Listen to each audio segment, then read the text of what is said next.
नुकतीच एक अतिशय धक्कादायक घटना समोर आलेली आहे, ज्याने मोठी खळबळ उडालेली आहे। बसमध्ये असं काही घडलं की लोकांनी थेट डोक्याला हात लावला।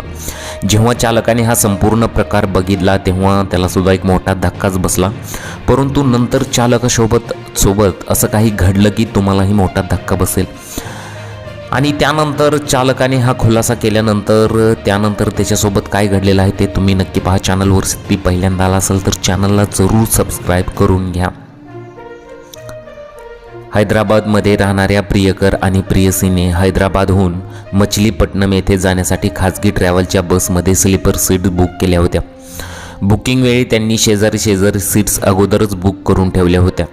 दोघांनी सीट्स बुक करताना मोठा गेम केला आणि दोघांनी मुलीच्याच नावाने सीट बुक केल्या।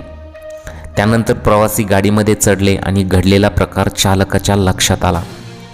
आता त्यानंतर थोडाही वेळ न घालवता चालकाने थेट त्यांच्याकडे येऊन चौकशी केली।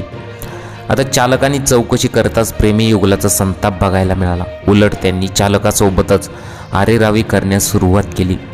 चालकाने यावेळी वाद न वाढवता थेट त्यांना कंपनीच्या नियमानुसार ID नसल्याने संबंधित सीटवर बसू देण्यास स्पष्टपणे नकार दिला। आता यावरून वाद टोकाला गेला। दोघांनी चालकासोबत प्रचंड वाद घातला आणि आम्ही दोघे शेजारीच बसणार असल्याचा आग्रही पकडला। मुळात म्हणजे बस चालकाने यांना नियम सांगणे त्यांना अजिबात पटले नाही। त्यांनी डोक्यात मोठा प्लॅन ठरवूनच हे सीट्स त्या प्रकारे बुक केली होती। बस चालक आणि प्रेमी युगलामध्ये वाद वाढल्याचे लक्षात येताच दरम्यान काही प्रवाशांनी हस्तक्षेप केला। त्यानंतर काही वेळ वाद निवळल्याचे बघायलाही मिळाले, पण प्रियकराच्या डोक्यात प्रचंड राग होता। प्रियसीच्या शेजारी बसता न आल्यानं तो संतापला होता।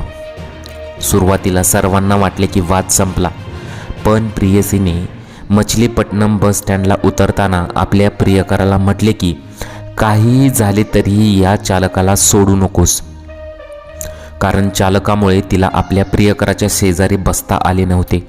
तो राग तिच्या मनात होता। उतरताना तिने आपल्या प्रियकराला थेट सोडायचे नाही म्हटल्याने प्रियकराच्या डोक्यात राग आधीच गेला होता। यानंतर काय झालं पहा। यानंतर काय मग आपल्या गर्लफ्रेंडने न सोडण्याचा आदेश दिल्यानंतर प्रियकाने बस चालकावर जोरदार हल्ला केला। बस चालकाला काही कळायच्या आतच त्यांनी जोरदार हल्ला करायला सुरुवात केली। या हल्ल्यात चालक जखमी देखील झाला। या हल्ल्यानंतर पोलीस चालकाने थेट त्याची जी गाडी होती ती बस होती थेट पोलीस स्टेशनला तो पोहोचला। पोलिसांनी या प्रकरणात गुन्हा नोंद केला असून तपास सुरू केला जात आहे। या प्रकरणाची जोरदार चर्चा सध्या समोर येत आहे, कारण की बसमध्ये त्यांना काय करायचं होतं हे सर्वांनाच समजलं होतं।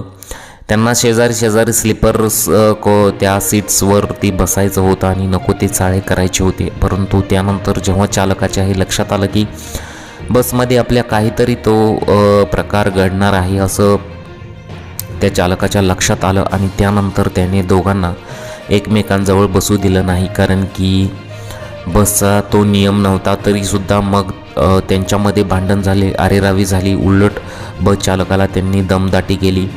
परंतु जेव्हा ती मुलगी स्टँडमध्ये उतरली तेव्हा तिने सांगितलं की बस चालकाला अजिबात सोडू नको। तेव्हा मग त्या प्रियकराने अक्षरशः बस चालकावरच हल्ला केला आणि त्यानंतर तो तेथून पळून गेला। परंतु जेव्हा चालक पोलीस स्टेशनमध्ये गेला तेव्हा तक्रार नोंदल्यानंतर आता पोलीस त्याच्या विरुद्ध काय ॲक्शन घेत आहेत हे बघणं खूप महत्त्वाचं आहे। अशा प्रकारे ही संपूर्ण घटना घडलेली आहे। तुम्हाला या घटनेबद्दल काय वाटतं? तुमच्या प्रतिक्रिया आम्हाला कमेंट बॉक्समध्ये जरूर कळवा।